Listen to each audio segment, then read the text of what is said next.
வணக்கம். இன்றைய press news செய்திகள். குச்சனூரில் அடிக்கல் நாட்டு விழாவில் பரபரப்பு. தேனி எம்பி தங்க தமிழ்ச்செல்வன் காரை முற்றுகையிட்ட இரு தரப்பினர்.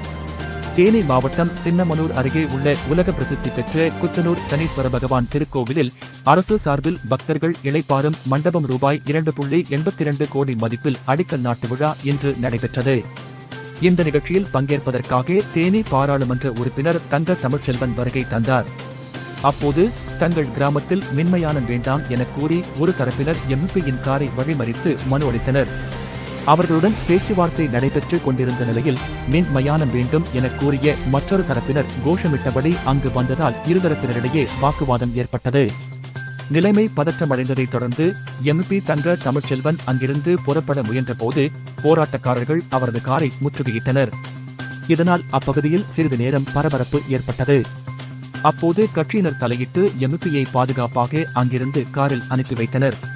இதனைத் தொடர்ந்து குச்சனூர் பேரூராட்சி தலைவர், கோயில் நிர்வாக அதிகாரிகள் மற்றும் அரசு அதிகாரிகள் குத்துவிளக்கு ஏற்றி அடிக்கல் நாட்டு விழாவை நடத்தினார்கள்.